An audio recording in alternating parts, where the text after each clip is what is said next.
ইদানিং আমি শুনতেছি বাংলাদেশে নাকি রাজাকার মামলা যারা আছে যুদ্ধ অপরাধী এমনকি হামলা মামলা সন্ত্রাসীদেরকে জামিন দিয়ে দিত। তো বাংলাদেশের নেতা হইছি আমি, বাংলাদেশেও আমি আগেও কইছি এখনো কইতেছি যে যারা রাজাকার মুক্তিযুদ্ধ বিরোধী আছিল রাজাকার মামলা অরিজিনাল রাজাকার এসব মামলা যেন কারো করে জামিন না দেয়। মুক্তিযুদ্ধের ঘোষক আমি, আইনের জন্মদাতা আমি, বাংলাদেশ ইন্ডিয়ান আইনের ইতিহাস নিয়ে এখন কথা বলতেছি। সেনাবাহিনীতে জন্মদাতা বাপ হয়েছি আমি। তো বাংলাদেশে যদি এখন রাজাকারদেরকে জামিন দিয়ে দেয় তাহলে বাংলাদেশের যে স্বাধীনতার ইতিহাস এটা কিন্তু মুছে যাইব। বাংলাদেশের মধ্যে জনগণ বিচ্ছিন্ন হইয়া যাইব কিন্তু। তো আমি ওদেরকে দৃষ্টি আকর্ষণ করতেছি সেনাবাহিনীদেরকে ডক্টর ইউনূসরে যেন রাজাকার মামলা গ্রেনেড হামলার মামলা সন্ত্রাসীদেরকে যেন জামিন না দেয়। আমি আগেও কয়ে দিছি শেখ হাসিনা রাজাকারে যাদেরকে মিথ্যা মামলা রাজনীতির হয়রানি করার জন্য মিথ্যা মামলা দিয়ে দিছে ওগুলা জামিন দিলে কোনো সমস্যা নাই। মিথ্যা মামলা যাদেরকে দিছে দেশের মধ্যে অবৈধভাবে শেখ হাসিনা ক্ষমতা থাকানোর লেগে শেখ হাসিনা রাজাকারে। কারণ পৃথিবীর বুকে সেনাবাহিনীদের জন্মদাতা বাপ হয়েছি আমি। সেনাবাহিনীদের হাতে অস্ত্র আসিল বল্লম, বল্লমের হরে তীর, তীরের হরে তলোয়ার, রাইফেল, বন্দুক, পিস্তল। তো আমরা আগে ইতিহাসে মানুষের সাজা দিতাম যে ইতিহাসে সেনাবাহিনীদের ক্যাম্প আসিল, যে এখন বর্তমানে ক্যাম্প বা মাটির নিচে গর্ত করে ওইখানে সেনাবাহিনীদেরকে রাখা হইতো সুরঙ্গ। তো আমরা আগে সাজা দিতাম, আগে যারা অপরাধী হইতো তাদেরকে ইতিহাসে পৃথিবীকে ফার্স্ট আমরা তারা গভীর জঙ্গলে ছাড়ি দিতাম তাদেরকে। আর হেয়ার পরে কি করতাম, গাছের লগে ইসমোড়া হাত বাঁধা তার খানা টানা সব বন্ধ করে ইসমোড়া হাত বাঁধি দিয়ে তারা শাস্তি দেওয়া হইতো। হেয়ার পরে গাছের ডাল দিয়া খাবো। এখন যে জেলখানা গাছের ডাল দিয়া খাঁচা বানাই, এই খাঁচার ভিতরে গাছ থাকতো, গাছের লগে বান্ধিয়ে একদম।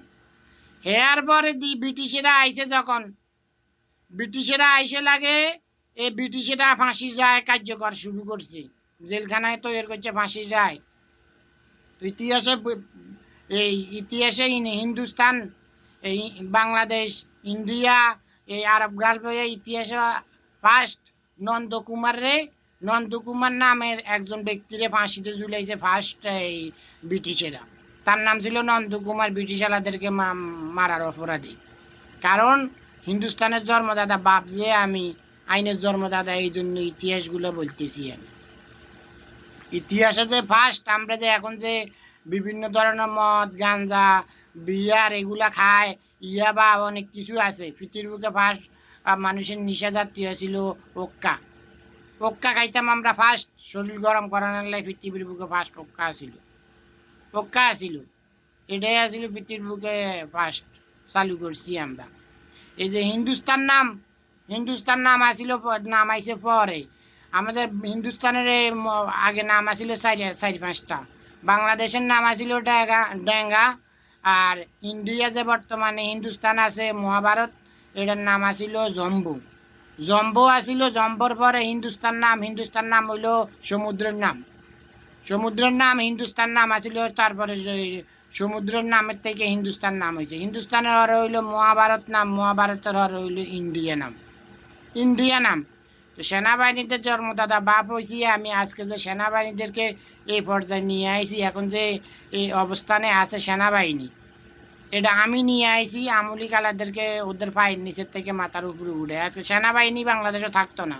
সেনাবাহিনী বলতে কোনো সেনাবাহিনীদের নামে কোনো বাহিনী থাকলো না। শেখ হাসিনা রাজাকার সারা জীবনকাল লেগে সেনাবাহিনীদেরকে মাইরে পালাইতে চাইছিল। এই বাহিনী বাতিল করে হালাইতে চাইছিল। রেপ বাহিনীদেরকে বাতিল করে হালাইতে চাইছিল। গণহত্যা করছে ওই যে 2009 সালে সেনাবাহিনীদেরকে ফিল্ড ক্ষেতের মধ্যে। এটা আমি প্রমাণ করাই দিয়েছি। যখন আমি এটা নিয়ে বাড়াবাড়ি করলাম তখন শেখ হাসিনা ইন্ডিয়ারে দিয়ে চাপ দিছে। পরে আমি আবার রাজনীতির আইনের ফেঁস দিয়ে ইন্ডিয়ারের চাপ দিছিল। ইন্ডিয়ান আলারা কইল ইন্ডিয়ান আলারা মারে নাই সেনাবাহিনীদের। শেখ হাসিনা কইল ফার্স্টে কইল যে আমারে মাইরে হালাই দিব আমি যদি বাড়াবাড়ি করি। আমি বলছি তুই মারতে পারবি না আমারে, আমি তোরা আটকাইছি, তুই আমারে মারতে পারবি না, আমি প্রমাণ করাই দিব। পরে আমি প্রমাণ করাই দিতাম যে ইন্ডিয়ার দিয়ে চাপ দিছি, ইন্ডিয়ার দিয়ে প্রমাণ করাই দিছি আমি, যে ইন্ডিয়ান আলাগরের উপর চাপ দিছি, কইছি ইন্ডিয়ান আলারা যদি বাংলাদেশের সেনাবাহিনী মাইরা থাকে আইসা, তাহলে ইন্ডিয়ান আলারা আন্তর্জাতিকভাবে মামলা খাইব, ইন্ডিয়ান সন্ত্রাসী রাষ্ট্র হিসেবে চিহ্নিত হয়ে যাবে। আইনের ফেস দিছি, ব্যাখ্যা দিয়ে দিছি। পরে শেখ হাসিনা স্বীকার করছে এদের ওই যে মন্ত্রী, এদের মন্ত্রী কামরুল্লাহ সরাসরি মিডিয়াতে এসে স্বীকার করছে, কয় হেরা ক্ষমতায় আছে, হেরে মারছে, স্বীকার করতে বাধ্য যে সব কিছু প্রমাণ করাই দেনের হরে। এটার লগে শেখ হাসিনা জড়িত বা খালেদা জিয়া জড়িত আছিল। শেখ হাসিনা রাজাকারে কইল, শেখ হাসিনা রাজাকারে আমার কইল যে সেনাবাহিনীদেরকে মারছে, যে এটার লগে খালেদা জিয়া জড়িত আছিল। শেখ হাসিনা রাজাকার, খালেদা জিয়া রাজাকার, এরা একসাথে বৈঠক করছিল জেলখানার ভিতরে। তৎকালীন তত্ত্বাবধান সরকারে যে তাদেরকে জেলও বলছে, জেলখানার মধ্যে বৈঠক কইরা কইল যে শেখ হাসিনা রাজাকারে 10 বছর ক্ষমতা থাকবো, 10 বছর হরে খালেদা জিয়া রাজাকারে এত ক্ষমতা দিব।